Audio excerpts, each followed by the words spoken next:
Oh, it's been a blessing. It's truly been a blessing because where doors were closed and it was hard, doors have been opened. Dozens of veterans are gathering on Thanksgiving because of a local nonprofit. This nonprofit helps formerly homeless veterans who are now working towards housing, help, and hope. Fox 17 News' Caitlin Miller joins us from South Nashville with more on how this one organization is giving back to those who served our country. The people here at Matthew 25 have a lot to be thankful for this Thanksgiving. We spoke with one man who graduated from this program and now owns his own home here in Nashville, and another man going through the program who's overcoming his challenges. Man, I'm happy for you. I'm trying to get there, man. Sidney Gray is spending his Thanksgiving with Jose Correa, among others, for a Thanksgiving meal at Matthew 25.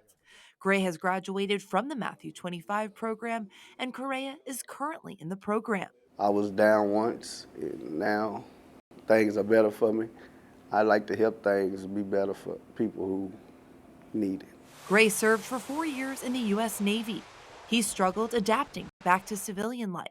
He lived with his mother for a bit and then with roommates. But then the roommates couldn't pay rent anymore, and then neither could Gray. Not being able to go to work, put food on the table, to ask people for things it's not a comfortable feeling to have to ask people for things that you as a grown man should be able to provide for yourself. Gray was homeless for 2 months until he called up Matthew 25 and they had a bed for him.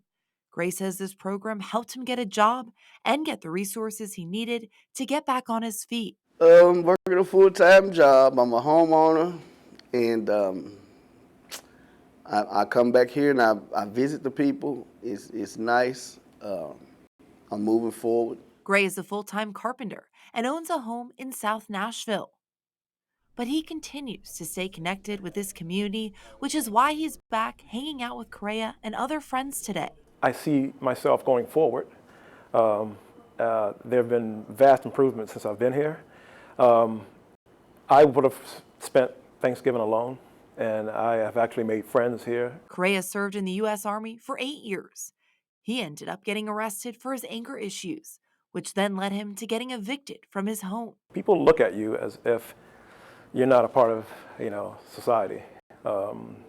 You are either a victim or you're a threat to them. Correa now has a roof over his head, and he's working in the industry he did before he ended up in jail. He's a software developer again. When you want your own home and you want a family or you want a good job, that's very difficult, especially for interviewing on a job when you can't get your clothes clean or you can't take a shower. That's another barrier of entry. But now Correa has the community, a roof over his head, and a full-time job, working towards buying a home. So he says there's a lot to be thankful for today. Matthew 25 is expecting about 50 people to gather here in the room and to share all that they've overcome and what they're thankful for. Reporting from South Nashville, I'm Caitlin Miller, Fox 17 News, your Code Red station.